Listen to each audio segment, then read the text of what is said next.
그때야 허다물이나 빌라도를 에워싸고 예수를 십자가에 못 박으라고 하니 빌라도가 무리에게 이르되 이 사람이 무슨 악한 일을 하였느냐?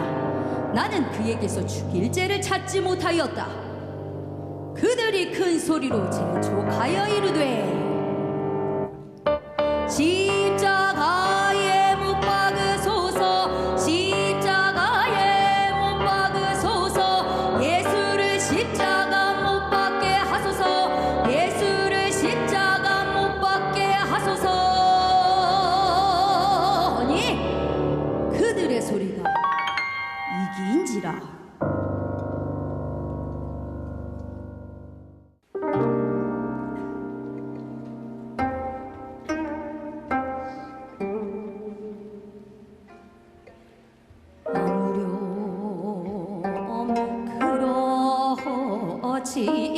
그렇고 말고 세상을 이기신 주님만을 따르리. 하나님이 세상을 이처럼 사랑하사 독생자를 주셨으니 주님만을 따르리. 아무렴 그렇지 그렇고 말고 세상을 이기신 주님만을 따르리.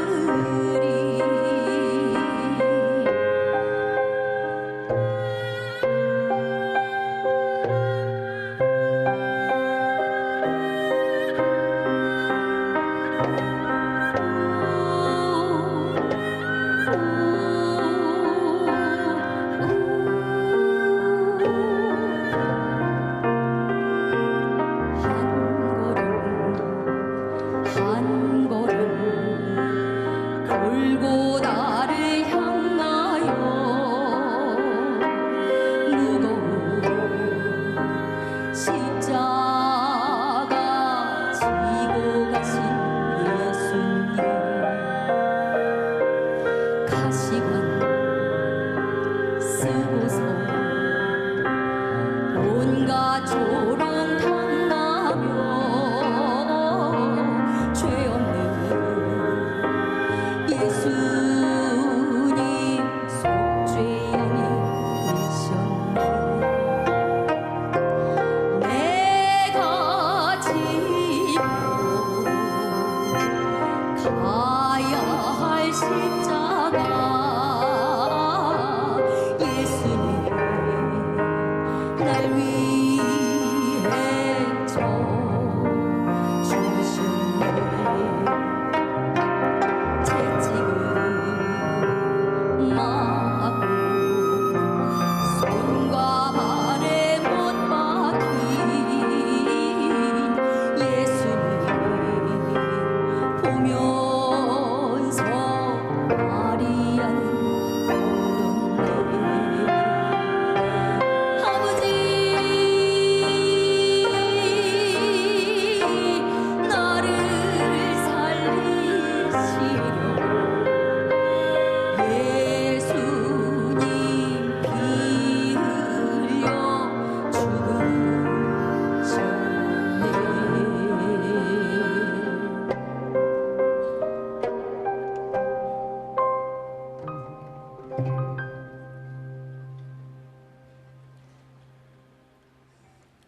아무렴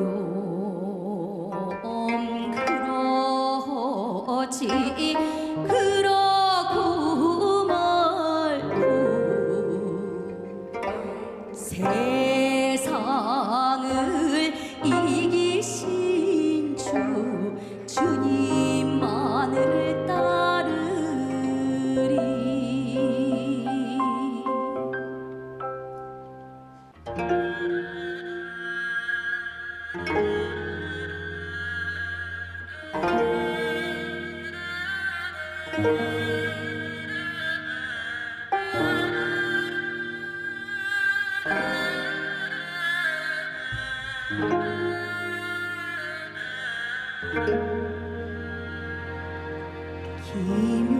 기묘한 오사라 전능의 왕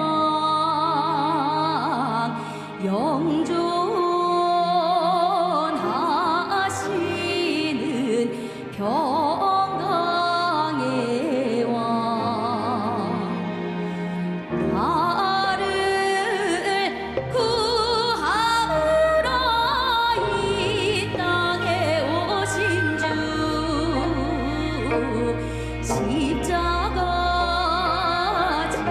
지시고 우리 죄 사했네.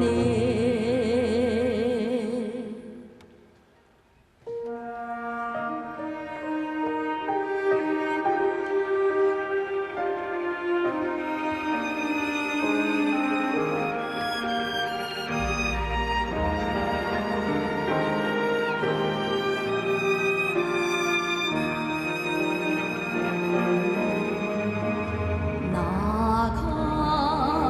같은 죄인 살리신 주은혜 놀라워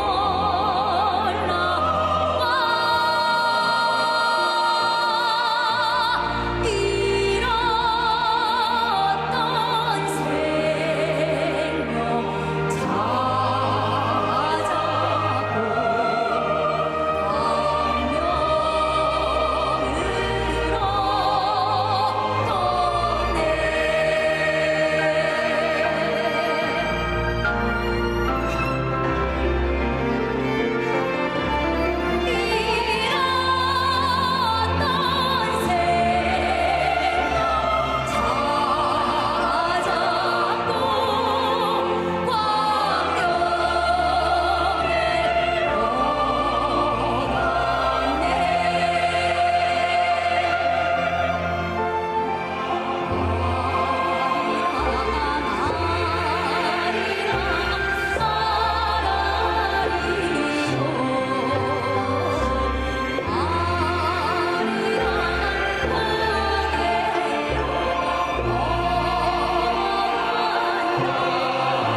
나를 장차 본향에 인도해 주시리. 오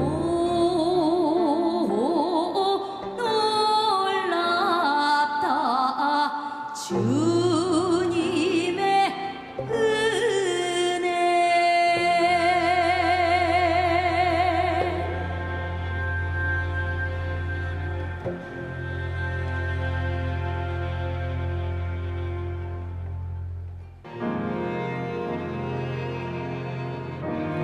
때는 어느 땐고 하니 안식일이 다 지나고 안식 후 첫날이라. 막달라 마리아와 야고보의 어머니 마리아 또 살로메가 어두움이 가시기 전 그 무덤으로 간지라. 서로 말하여 이르기를 누가 우리를 위하여 무덤 문에서 돌을 굴려주리요. 그 돌은 매우 크고 거대하여 대장정 여럿이 해도 옮길 수 없거늘 누가 우리를 위하여 돌을 굴려주리요 하며 단식하는디.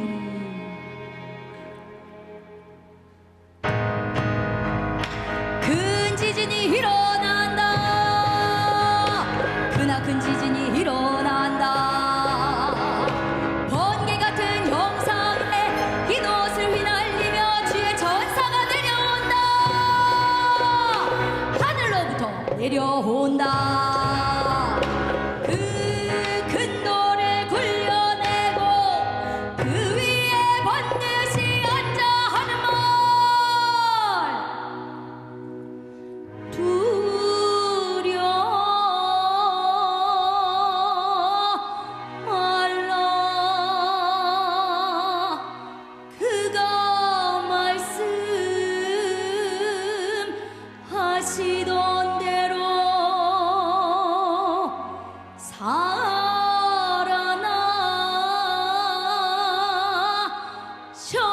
살아나셨느니라. 그가 살아나셨다. 그가 살아나셨다. 소리 높여 찬양하라. 예수님 살아나셨다.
자, 오늘 부활절 말씀을 함께 나누려고 합니다. 오늘 말씀의 제목은 부활이 우리에게 말하는 것.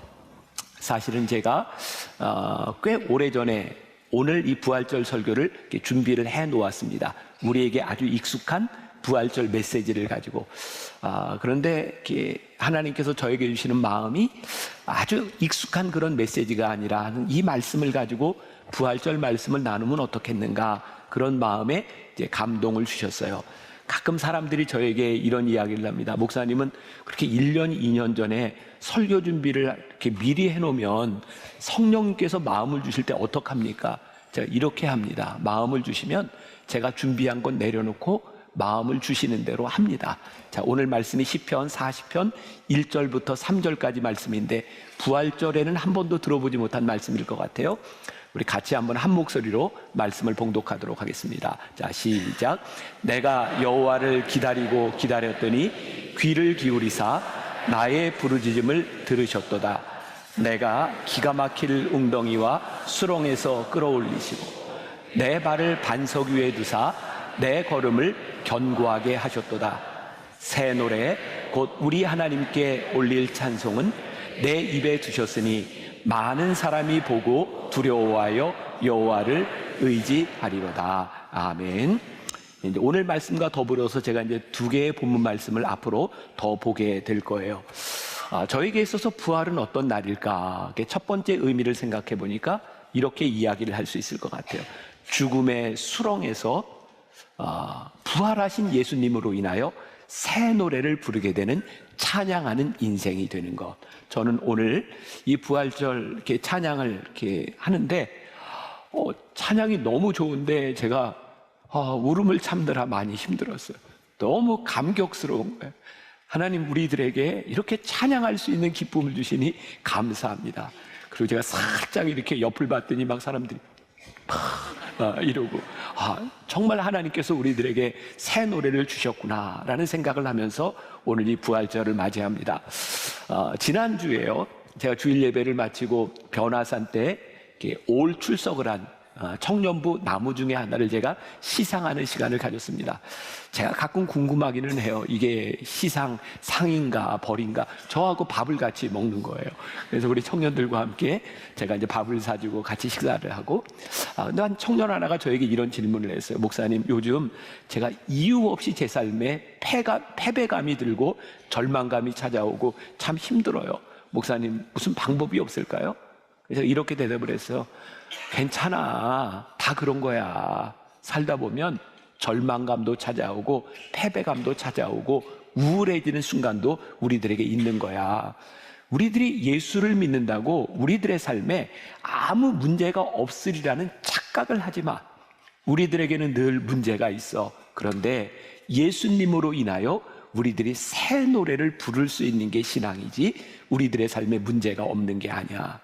저는 오늘 부활절을 맞이하면서 혹시 오늘 여러분들 가운데 깊은 인생의 수렁 가운데서, 절망 가운데서 오늘 예배를 드리는 분이 있다면 부활의 예수님으로 인하여 우리들이 새 노래를 부를 수 있으면 좋겠다. 그게 우리들에게 정말 부활절이 아니겠는가. 2019년 벌써 6년이 지났네요. 제가 여러분들과 함께 시편 말씀을 가지고 12주 시리즈 설교를 했던 적이 있습니다. 제가 이스라엘 성지에 가서 그 찬양 연주를 다 이렇게 소위 말하는 뮤직비디오를 이렇게 찍어오고 말씀과 연결해서 시편 말씀을 나누었던 그런 기억이 있습니다. 그때 제가 설교하면서 이런 얘기를 했어요. 기억하시는 분이 있는지 몰라요. 제가 혹시 주일 설교를 못할 때 우리 교회 부목사님들이나 외부 강사가 오기도 하는데, 그때 김종윤, 지금은 이제 이천 만나교회가 있는 김종윤 목사님이 설교를 한 적이 있는데, 제가 그 설교를 듣다가 이렇게 이야기를 했죠. 그 김종윤 목사가 아주 몹쓸 설교를 했다고. 그 몹쓸 사람이라고. 기억나세요? 기억이 안 나시는구나. 김종윤 목사님이 설교하다 무슨 얘기를 했냐면, 제가 화가 나면 찬양을 한다, 이런 얘기를 해가지고 해프닝이 하나 있었어요. 아마 그 설교를 들었던 우리 교회 새 가족인 것 같아요. 그 헤어샵을 하는데 제가 새 가족이라 제가 가서 한번 머리를 이렇게 깎으러 갔는데 그분이 제 머리를 깎다가 실족한 거예요. 왜냐하면 머리 깎는 내내 제가 찬송을 했대요. 그래서 야, 목사님이 마음에 안 들어서 화가 났나 보다. 그리고 이렇게 실족했다는 거예요. 그래서 제가 그래서 와서 교정을 한 거죠. 이 몹쓸 설교라고. 저는 화날 때만 찬양을 하는 게 아니라 저는 기쁠 때도 이렇게 찬양을 하는 것 같다. 그리고 저를 이렇게 보니까 저는 늘 그게 습관이 돼 있는 것 같아요. 어디를 가든지 무슨 일을 당하든지 그냥 흥얼흥얼 이렇게 찬양을 하는 그런 습관. 저는 하나님께서 우리 성도들에게 주신 특권이 있다.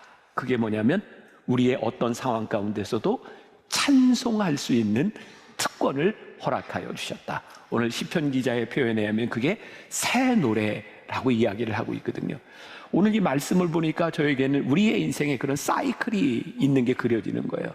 때때로 우리의 인생에 깊은 웅덩이, 수렁 가운데 빠졌을 때 우리들이 부르짖고 하나님이 우리들의 부르짖음을 들으실 때 우리로 하여금 새 노래를 부르게 하시고 또 새 노래를 부르는 우리의 인생 가운데 깊은 웅덩이를 만났을 때 또 부르짖고 새 노래를 부르고 우리들이 때때로 새 노래를 부르지 못하고 우리들이 부르짖다 실족하는 이유가 있어요. 우리들이 웅덩이에서부터 건짐을 받을 수 있는 능력이 우리들에게 있다고 착각할 때가 있어요. 우리들이 부르짖을 수 있는 능력이 있고 우리들의 능력으로 인하여 우리들이 하나님의 은혜를 입는구나. 그런데 그렇지 않아요. 사실 우리들이 하나님 앞에 부르짖을 수 있는 것은 우리의 능력이 아니라 하나님의 능력에 달린 거죠. 만일 우리들의 능력에 달려 있다면 우리는 부르짖다 지칠지도 몰라요. 제가 말씀을 준비하다 읽었던 책에 그런 이야기가 나오더라고요. 어떤 집에 2층 집인데 불이 났어요. 엄마가 어린애를 데리고 막 이렇게 탈출해서 나오려고 하는데 갑자기 연기가 확 치솟고 애는 무서워서 엄마 팔을 뿌리치고 다시 도망가요. 불이 난 집 2층으로 올라갔고 막 불길이 거세지니까 이 아이가 밖에 창문에 대고 소리를 지르는 거예요. 살려주세요, 살려주세요. 그때 아버지가 아이에게 이렇게 얘기해요. 얘야, 아빠가 밑에 있어. 아빠가 붙들어 줄 테니까 뛰어내려. 그때 아이가 이렇게 얘기를 하죠. 아빠, 그런데 아빠가 보이지 않아요. 아빠가 이렇게 얘기해요. 알아, 아빠도 알아.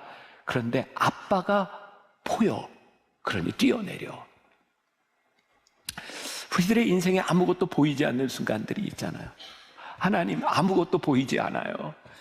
우리의 인생의 웅덩이가 너무 깊은 것 같아요. 근데 부활의 주님께서 우리들에게 말씀하세요. 아니, 내가 보여. 내가 능력이 있어. 염려하지 말고 뛰어내려. 라고 우리들에게 말씀하세요.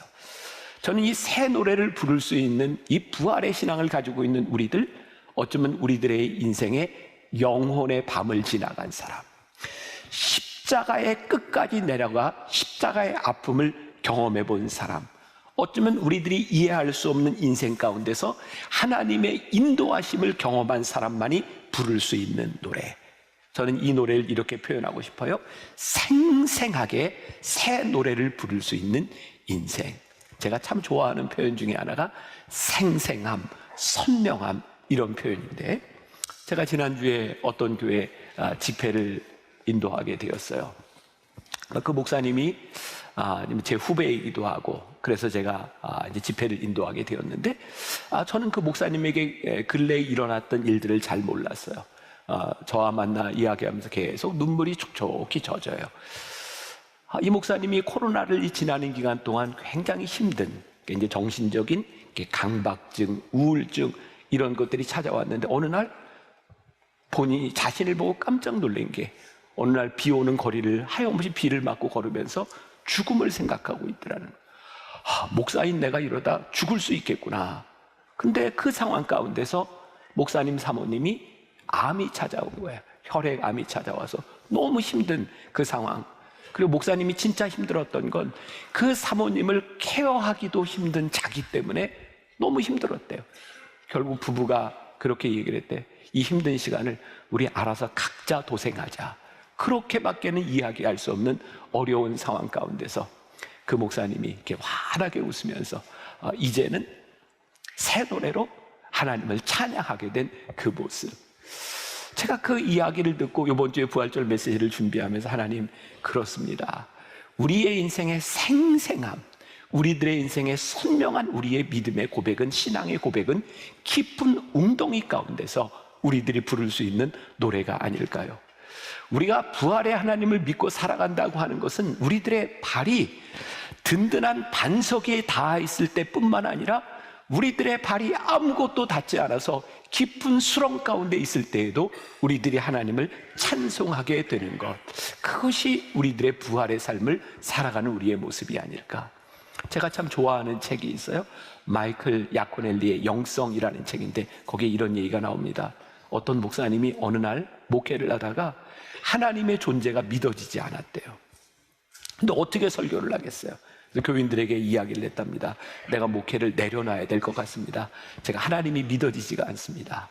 근데 교인들이 그 목사님의 사임을 받아준 것이 아니라 목사님에게 이렇게 이야기를 하죠. 목사님, 기도할 때니 참고 기다려보세요. 3년쯤 지났을 때 목사님이 성도들에게 다시 설교를 합니다.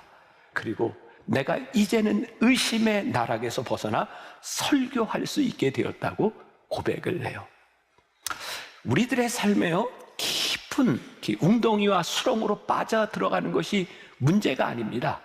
그 가운데서 우리들에게 부활의 주님이 보이고 그 안에서 부활의 주님께 우리들이 부르짖을 수 있을 때 우리들의 삶을 생생하게 만들어주시는 주님. 제가 언젠가도 그런 고백을 여러분들에게 했던 것 같아요. 제 삶에도 어쩌면 이렇게 힘들까 하는 순간이 있었는데 이렇게 지나오고 보면 하나님이 이 시간에 새 노래를 부르게 하세요. 그래서 우리들에게 진짜 중요한 게 뭔가? 깊은 웅덩이에서 우리들이 부르짖는 것, 깊은 웅덩이에서 우리의 능력이 아니라 하나님의 능력을 바라볼 수 있는 것이 아닐까. 제가 아마 몇 주 전에도 그런 이야기를 했는데 요즘 제가 굉장히 즐겨 듣는 유튜브가 있어요. 유기성, 이찬수, 김병삼 목사의 설교를 세 개를 이렇게 요약해가지고 한 주제로 이렇게 설교를 계속 만들어 놓는 거예요. 근데 진짜 너무 좋은 거예요. 물론 두 분의 설교도 좋지만 좋아요. 근데 그 주제를 같이 이렇게 모아놓으니까 이런 생각을 가지고 이런 믿음의 고백을 할 수 있구나. 그게 참 좋아요. 제가 요 이야기를 하는 이유는 제가 아마 내년이나 후년쯤 그런 계획을 가지고 있는데 요렇게 세 사람의 설교에 엑기스만 제가 뽑아가지고 한 12주 시리즈 설교를 제가 지금 계획을 하고 있습니다. 제가 이런 계획을 어떤 젊은 목사님에게 이야기를 했더니 그 목사님에게 저에게 이렇게 얘기를 하더라고요. 목사님, 설교 시간에 유기성 목사님이나 이찬수 목사님이나 이런 분들에 대한 좋은 이야기, 그분들의 책 이야기 이런 걸 할 때 목사님은 혹시 시기심이 들지 않으세요? 그래서 생각해 봤어요. 내가 시기심이 있나? 그랬더니 있어요. 그렇구나. 나에게는 때때로 누구에 비해서 열등감도 있고 누구를 생각할 때 어떤 시기심도 내 안에 있구나. 그런데 내가 이렇게 교인들에게 어떤 목사님에 대해서 이야기를 하고 그분들의 책을 이렇게 인용하는 이유는 무엇일까 생각해 보니까 그 내용들이 좋은 거예요. 그러니까 저는 목사로서 우리 교인들에게 나의 시기심에 대한 문제가 아니라 좋은 것들을 소개해 주는 게 저에게는 마땅한 일이다라는 생각이 들고 생각해 보니까 그렇게 소개해 주고 그렇게 이야기하는 내가 너무 훌륭한 거. 이거 기승전? 자기 자랑으로 또 갔어요. 이건 뭐 우리 교회 본색이니까. 자, 오늘 제가 왜 이렇게 이야기 이렇게 장황하게 했는가? 지금부터 제가 하는 이야기는 제가 들었던 이찬수 목사님과 유기성 목사님 설교 가운데 나오는 이야기이기 때문에 그래요.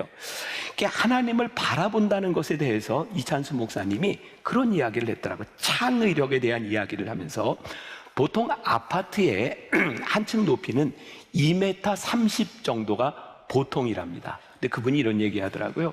요즘 학생들을 책상에 가다 놓고 독서실에 가다 놓으니 이 아이들에게서 어떻게 창의력이 나올 수 있겠는가? 왜냐하면 창의력은 천정의 높이가 높으면 높을수록 창의력이 많아진다는 거예요. 이야기하기를 천정의 높이가 30cm 높아지면 창의력이 2배로 높아진다는 겁니다. 그 예로 스티브 잡스 같은 사람이 창업을 할 때 어떤 사무실에서 창업을 한 것이 아니라 창고에서 차고에서 창업을 했던 이야기, 많은 창업자들의 모습을 보면 창의력이 나올 수 있는 그런 공간에서 창업을 한다는 거예요.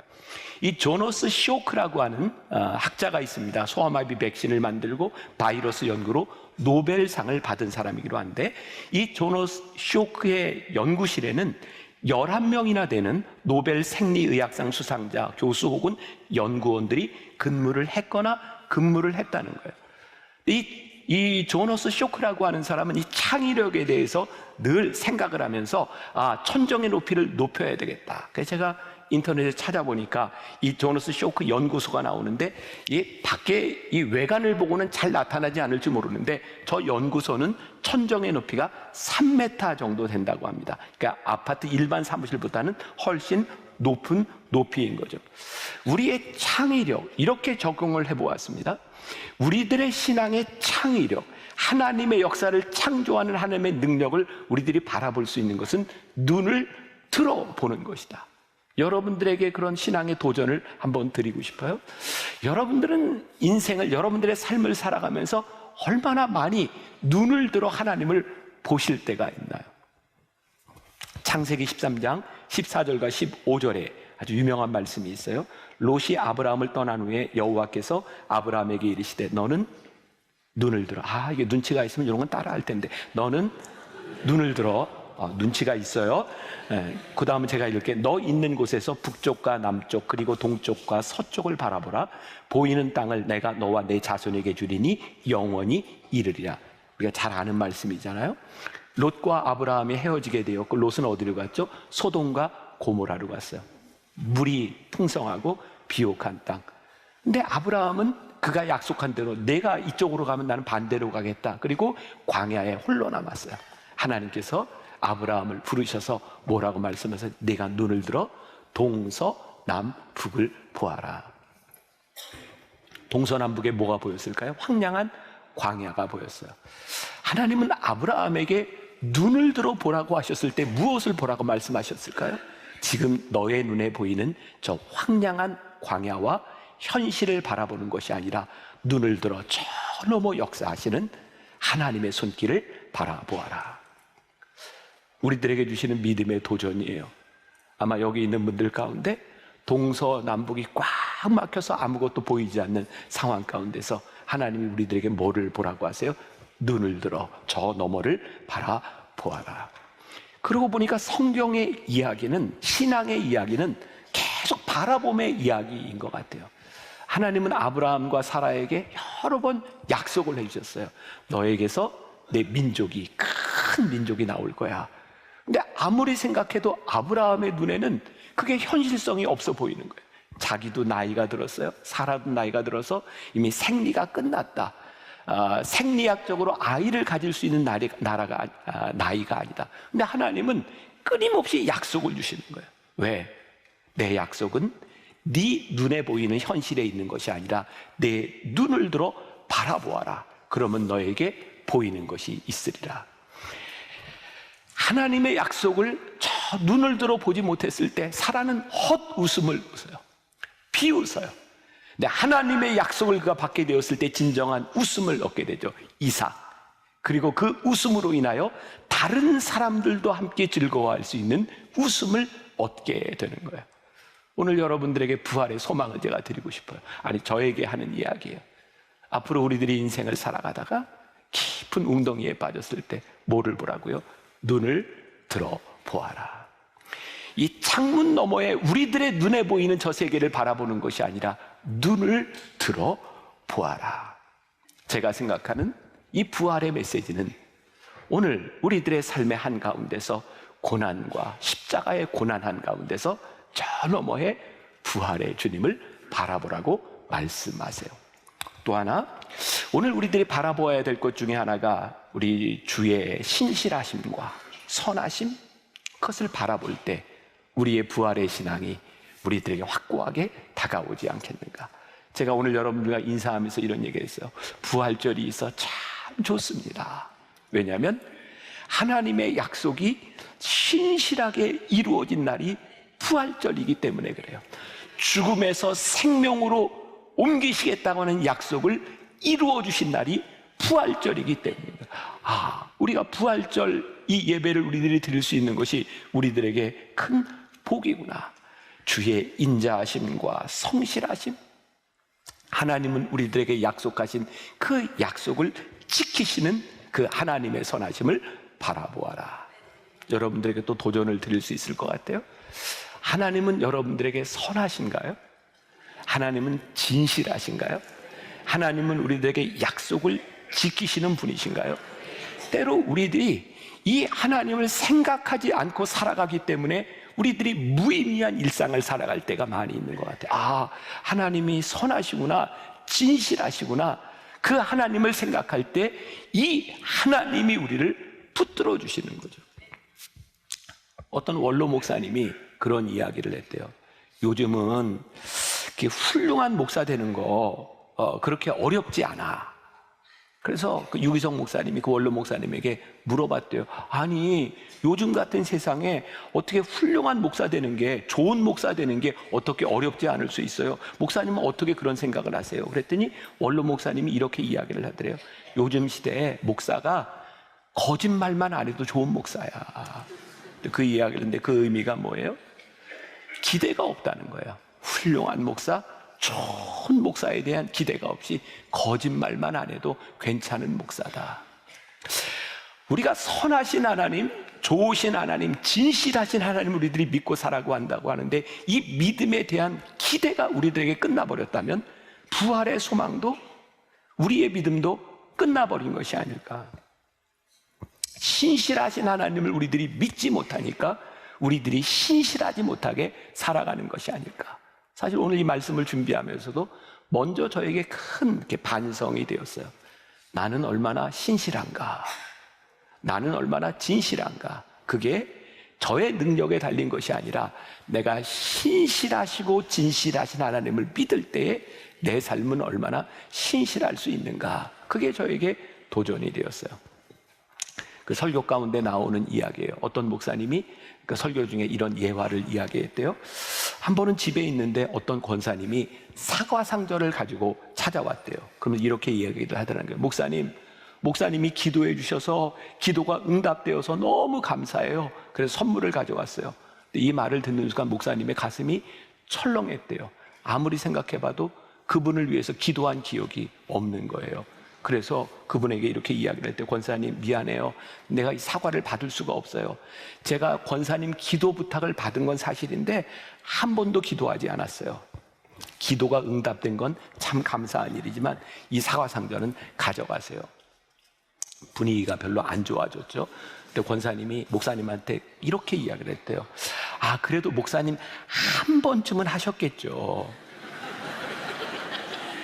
근데 목사님이 솔직하게 이렇게 대답했대. 한 번도 안 했습니다. 그 어색해진 상황 가운데서 그 권사님은 고민하다가 그 사과 상자를 그냥 놓고 목사님 알아서 하세요. 그리고 나가버렸어요. 이 목사님은 왜 쉽게 이 상황을 모면할 수 있나? 권사님 제가 기도했어요. 왜 이야기를 하지 못했을까? 신실하신 하나님을 믿으니 신실하신 하나님 앞에서 거짓말할 수 없는 거예요. 부활의 능력이 뭘까요? 부활하신 주님을 우리들이 믿을 때, 약속을 어기지 아니하시는 하나님을 우리들이 믿을 때, 신실하신 하나님을 우리들이 믿기 때문에 우리가 그 하나님 앞에서 얼마나 신실할 수 있는가를 우리들에게 물어보시는 거예요. 우리들의 신앙에, 아니죠. 저의 신앙의 가장 큰 문제는 신실하신 하나님을 믿는다고 말은 하는데 그 믿음대로 신실하신 하나님을 붙들고 잘 살아가지 못하는 거죠. 한번 생각해 보세요. 우리가 신실하신 하나님을 믿지 못하면 우리가 얼마나 두려울까요? 주님께서 우리들에게 약속해 주셨어요. 우리를 위하여 십자가에 주시고 누구든지 이를 믿는 자마다 멸망치 않고 영생을 얻게 하려 하심이라. 하나님은 신실하십니다. 하나님은 약속을 어기지 않는 분이십니다. 그 하나님을 믿을 때 그 하나님의 약속이 우리들에게 신실하게 확신으로 다가오는데 이 하나님을 믿지 못할 때 이 약속이 흔들린다면 우리들은 이 세상 가운데서 얼마나 두려울까? 그래서 죽음 앞에서 우리들이 얼마나 두려울까? 하나님, 신실하신 하나님을 우리가 믿으니 그 신실하신 하나님으로 인하여 이 믿음이 흔들리지 않게 하여 주옵소서. 신실하시고 진실하신 하나님을 우리들이 믿을 때 우리들에게 찾아오는 평강은 우리들의 능력이 아니에요. 하나님의 약속을 믿기 때문에 우리들에게 찾아올 수 있는 그 능력. 그런 찬양이 있죠. 주의 사랑을, 주의 선하심을, 주의 은혜를 생각해보라.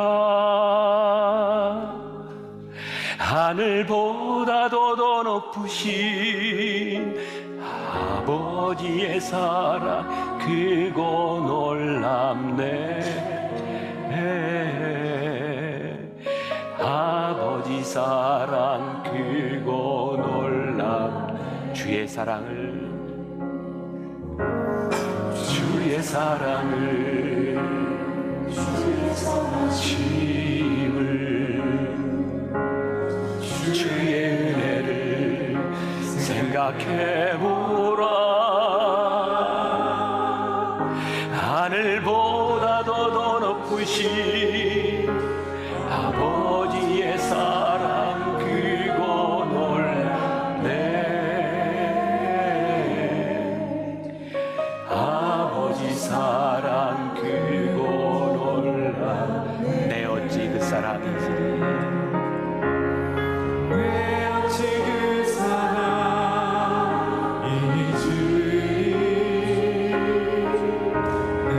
어찌 주의 긍휼을 잊으리. 내 영혼의 모든 소원 만족시킨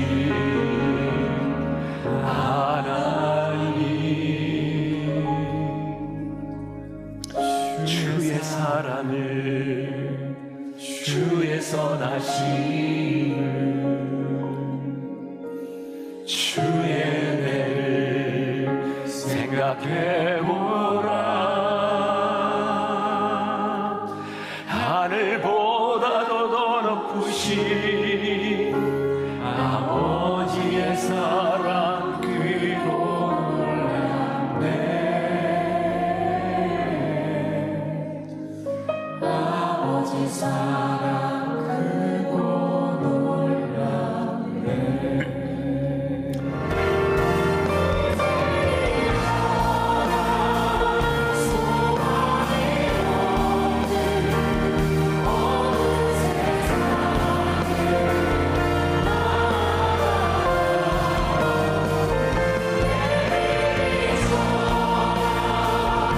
모두 알고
지금은 우리 주 예수 그리스도의 은혜와 하나님 아버지의 무한하신 사랑과 성령의 인도하심이 부활의 빛을 들고 어둠으로 나아가는 그 빛이 어둠을 밝히는 빛이 되기를 소원하는 당신의 사랑하는 모든 백성들 위해 지금부터 영원까지 함께 하시기를 간절히 축원하옵나이다.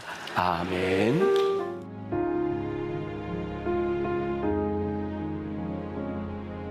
지금은 선교 헌금 시간입니다. 이 예배를 통해 삶 가운데 은혜와 회복이 충만하시길 간절히 기도합니다.